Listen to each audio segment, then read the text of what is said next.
Experts say it'll take an enormous operation to gather all the Canadians who want to leave. That, I think, provides the biggest complexity, I think, for this kind of operation, because they're scattered throughout the country. And of course, it's now the whole country is an active war zone.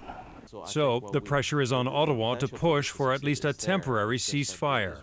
To allow some sort of a humanitarian corridor, secured humanitarian corridor where the population can leave from the south. Israel has offered Ottawa help to transport Canadians out of Lebanon, but is not talking about a ceasefire.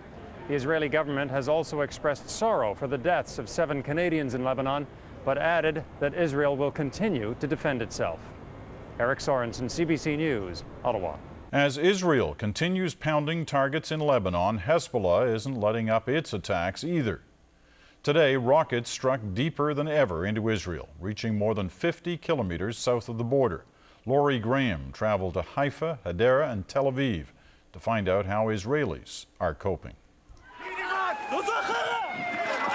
They've been coming in fast, landing hard, a barrage of rockets that have battered Haifa for a 4th time in 24 hours. Of course I'm scared, he says. Everyone is scared, not just us. And almost everyone has taken cover, except those who have to work. Yahia Hassam is traveling through the city on business.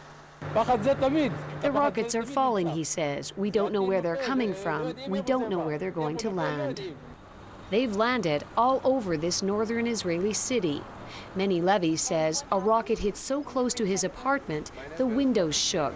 He says he's a little scared, but still supports his government's offensive against Hezbollah, even if it brings more retaliation. But I think this is the only way to get in peace.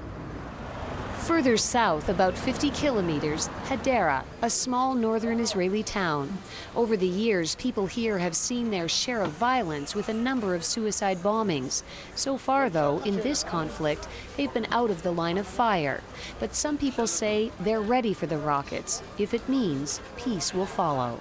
Supported 100% of the government. Even further south, Tel Aviv, about 140 kilometers from the Lebanese border, Israel's largest city, close to the Mediterranean, far from the conflict. The city seems as vibrant as ever. People appear relaxed and upbeat, a very different mood than in the northern part of the country. Most people think more about the sun and the surf than about rockets raining down. This, despite the Israeli government warning them that Hezbollah has ammunition powerful enough to reach their city. Even if it is a possibility, I don't mind spending a couple of days in a bomb shelter in my building if it means that eventually this will all be taken care of and it won't be a constant threat. For Israel's prime minister, the support can only help as he pushes forward against Hezbollah. There are moments in the life of a nation, he says, when it is compelled to look directly into the face of reality and say no more. And it seems Israelis, even those hardest hit, accept the reality and for now appear willing to pay the price. Laurie Graham, CBC News, Haifa, northern Israel. A Canadian who was killed in southern Lebanon has been buried in Israel. 20-year-old Yaniv Baron was serving with the Israeli army when he died last Wednesday. Reports say he'd been pursuing Hezbollah militants when his tank ran over a roadside bomb. His family issued a statement saying he followed his own path and was proud to serve in the Israeli army. All across this country, many Canadians have relatives in the midst of the conflict. While some frantically try to get in touch, others can do nothing but wait and worry. A Montreal family has had terrible news. 8 relatives, 7 of them Canadian, killed in one attack in Lebanon. And as Melissa Fung reports, their grief today turned to fury.